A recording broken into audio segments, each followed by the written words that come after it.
Okay, so now for part 4 here, and the part 4 is also going to be the final part. We are going to be looking at basic functions of the panel in terms of non-programming menus.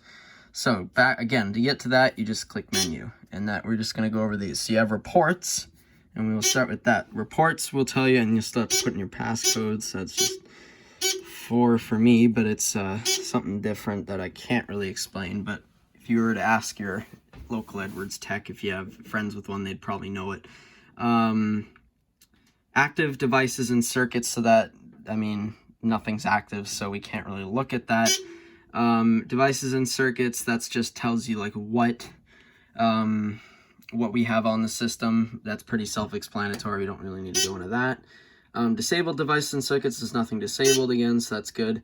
Zoning reports, so that will tell you all your zones that you have. So again, we want one to just display it on the screen. So that will just tell you zone 1, and then it'll probably tell you the circuits and addresses that are in it. Or no, alarm zone 1 enabled. So that's this actually is just telling you which zones are enabled, probably.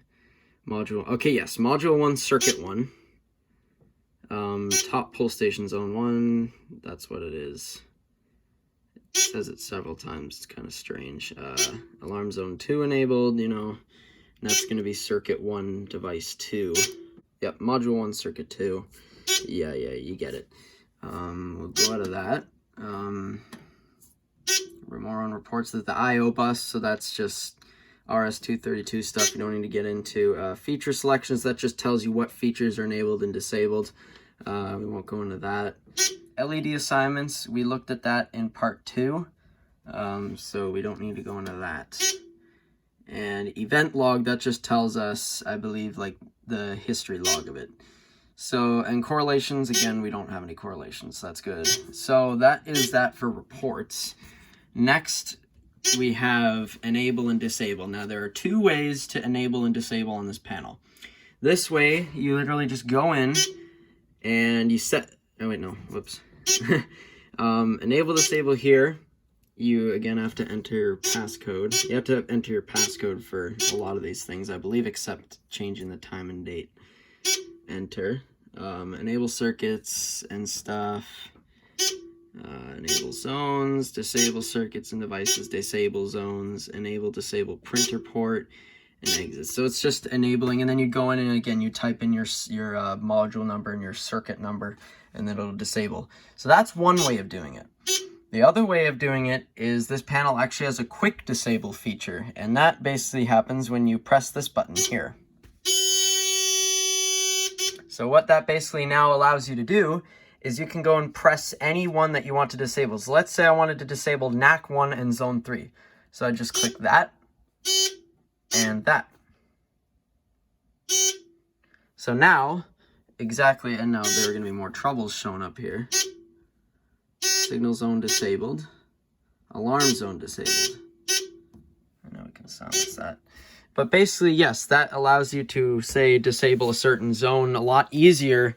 That's one thing I really do like about these panels, and that's actually a clever idea, is that, hey, why not make each label its own button as well? I don't know much of any other panels other than actually a few of the Siemens panels, like the MXLs, that have a feature like that, because I've seen the MXLs also have buttons on all their labels, but, or actually, no, the System 5000 does that too, I believe. Yeah, but it's a neat idea, and I like how the ESA-2000 has that, because it allows you to disable certain things quickly. And to re-enable it, you just go back into it, and you would click these buttons again. So now those go away. So now we're just back down to 2 troubles, which are just programming. So that's that. And next, in the programming, we have set time and date. That's just setting time and date. We don't need to look at that too much because anyone would probably know how to do that. It'll just ask you for your hours, your minute, hour, second, you know, that kind of thing, month, day, year. Set password, that just allows you to change the password of this thing, and then programming mode, and then just exit. So basically, that is all there really is to programming this panel. in the basics. So this would be good, like these are just some quick reference videos if people out there are still having problems with these things and just want to have a way to remember how you do it without having to fumble through the manuals. So now I actually should also show the last thing you want to do. Now we're going to put this system back to normal. So what we want to do is just take a little screwdriver like this, and there's a little hole right there. And what this allows you to do is warm start the panel. So you just stick it in and restart it. And now the panel's rebooting.